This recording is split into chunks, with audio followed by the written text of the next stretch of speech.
నమస్కారం. ఈ రోజుల్లో మన జేబుల్లో డబ్బు కన్నా ఎక్కువ విలువైనది ఉందంటే అది డెబిట్ కార్డే. ఒక్క క్లిక్‌తో, ఒక్క స్వైప్‌తో మన బ్యాంక్ బ్యాలెన్స్ అంతా మన చేతుల్లో ఉంటుంది.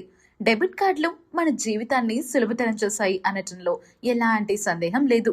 కానీ ఈ సౌలభ్యంతో పాటు పెద్ద ప్రమాదం కూడా పొంచి ఉంది. క్షణాల్లో మీ బ్యాంక్ అకౌంట్ ఖాళీ అవ్వచ్చు. మన డిజిటల్ ప్రపంచంలో డెబిట్ కార్డ్ అనేది కేవలం ప్లాస్టిక్ ముక్క కాదు. అది మన ఆర్థిక జీవితానికి కీలకం. మన బ్యాంక్ అకౌంట్ మొత్తాన్ని ఒక్క పిన్, ఒక్క స్వైప్‌తో యాక్సెస్ చేసే శక్తి ఈ కార్డుకుంది. అందుకే ఆన్‌లైన్ మోసగాళ్ళు ఎప్పుడూ ఈ కార్డుల మీదే కన్నేసి ఉంచుతారు. నిమిషాల్లో అకౌంట్‌ను ఖాళీ చేసే టెక్నిక్‌లు వాళ్ళు వాడుతున్నారు. ఆన్‌లైన్ మోసాలు అనగా ఆన్‌లైన్ స్కామ్స్ పెరిగిపోతున్న ఈ రోజుల్లో డెబిట్ కార్డ్ ఉపయోగించేటప్పుడు మనం అస్సలు చేయకూడని 5 ప్రధాన తప్పుల గురించి వివరంగా తెలుసుకుందాం. ఈ తప్పులు చేయకుండా ఉంటే మీ డబ్బును మీరే రక్షించుకున్నట్టు అవుతుంది.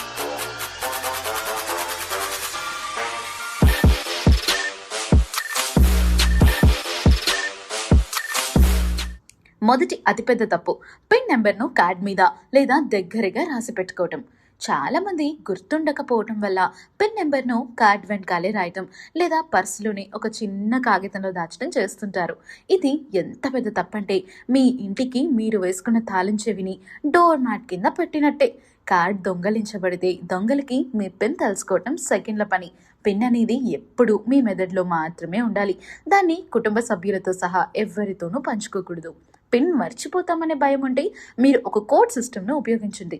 ఉదాహరణకి మీ పుట్టిన తేదీలోంచి ఒక సంఖ్యను తీసివేయటం లేదా ఒక అక్షరాన్ని జోడించటం లాంటి వ్యక్తిగత కోడ్ పెట్టుకొని దాన్ని ఒక డైరీలో రాసి పెట్టుకోవచ్చు. కానీ గుర్తుంచుకోండి, ఈ కోడ్ కూడా కార్డుకి దగ్గరగా ఉండకూడదు. ఇక రెండో ప్రధాన తప్పు ఏటీఎం సెంటర్లో గోప్యత, భద్రత పాటించకపోవటం. ఏటీఎంలలో డబ్బు తీసేటప్పుడు మనం అత్యంత అప్రమత్తంగా ఉండాలి. పిన్ ఎంటర్ చేసే సమయంలో ఖచ్చితంగా మీ మరో చేతిని ఉపయోగించి కీప్యాడ్ని కవర్ చేయండి. పక్కన ఎవ్వరూ లేకపోయినా ఇది పాటించాలి. ఎందుకంటే చాలా ఏటీఎంలలో ఇప్పుడు స్కిమ్మింగ్ డివైస్లు లేదా చిన్న రహస్య కెమెరాలు అంటే పిన్ హోల్ కెమెరాస్ అమర్చుతున్నారు.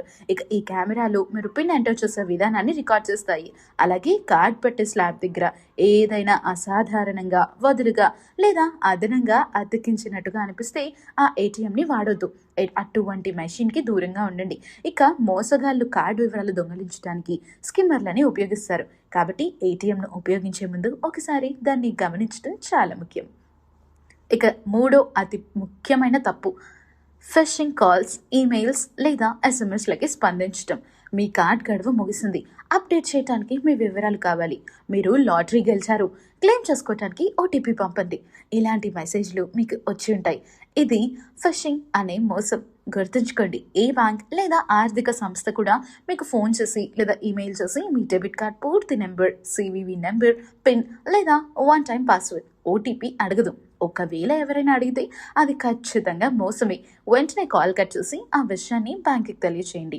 అలాగే గుర్తు తెలియని లింకులు లేదా ఆఫర్లకు సంబంధించిన ఈమెయిల్స్, మెసేజ్లలోని లింకులను అస్సలు క్లిక్ చేయకండి. ఆ లింక్లు క్లిక్ చేయడం ద్వారా మీ మొబైల్ లేదా కంప్యూటర్లోకి మాల్వేర్ వచ్చి మీ వివరాలని దొంగలించే అవకాశం ఉంది. ఇక నాలుగో సాధారణ తప్పు పబ్లిక్ వైఫై నెట్వర్క్లలో సున్నితమైన లావాదేవీలు చేయటం. మీరు ఒక కాఫీ షాప్లో లేదా రైల్వే స్టేషన్లో ఉచితంగా లభించే పబ్లిక్ వైఫై ఉపయోగించి ఆన్లైన్లో షాపింగ్ చేయటం లేదా ఏదైనా బిల్ చెల్లించడం చేస్తూ ఉంటే మీరు పెద్ద ప్రమాదంలో ఉన్నట్లే. ఈ పబ్లిక్ నెట్వర్క్లు సురక్షితమైనవి కావు. ఆ నెట్వర్క్లను ఉపయోగించే మోసగాళ్ళు మీ డేటా ట్రాఫిక్ను సులభంగా పట్టుకొని మీ కార్డ్ వివరాలను దొంగలించగలరు. మీరు డెబిట్ కార్డ్ ఉపయోగించి ఏదైనా ఆన్లైన్ చెల్లింపు చేయాల్సి వస్తే మీ మొబైల్ డేటా లేదా ఇంటి వైఫై వంటి సురక్షితమైన ప్రైవేట్ నెట్వర్క్ను మాత్రమే ఉపయోగించండి. భద్రతకు అత్యధిక ప్రాధాన్యత ఇవ్వాలి. ఇక ఐదో మరియు ప్రమాదకరమైన తప్పు అకౌంట్ స్టేట్మెంట్లను తరచుగా చెక్ చేయకపోవటం, కార్డ్ లిమిట్లో సెట్ చేయకపోవటం. చాలామంది చిన్న మొత్తాల లావాదేవీలను పట్టించుకోరు. కానీ మోసగాళ్ళు మొదట చిన్న మొత్తాలను, ఉదాహరణకి 100 రూపాయలు లేదా 500 రూపాయలు ట్రాన్స్ఫర్ చేసి కార్డ్ పనిచేస్తుందో లేదో చూసుకుంటారు. మీరు ఈ చిన్న లావాదేవీలను గమనించకపోతే వారు పెద్ద మొత్తాలను దోచుకుంటారు. కాబట్టి ప్రతి వారం కనీసం ఒక్కసారైనా మీ బ్యాంక్ స్టేట్మెంట్ లేదా ట్రాన్సాక్షన్ మెసేజ్లను తప్పనిసరిగా చెక్ చెక్ చేయండి.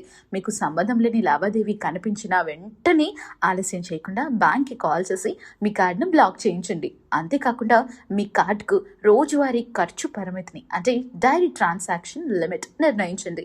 మీకు అవసరమైన దానికంటే ఎక్కువ లిమిట్ని ఉంచొద్దు.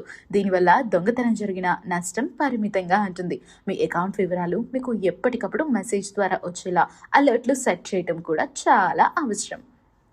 ఈ 5 ముఖ్యమైన తప్పులు చేయకుండా ఉండి మీ డెబిట్ కార్డ్ భద్రతను మీరు దాదాపు 100% పెంచినట్టే.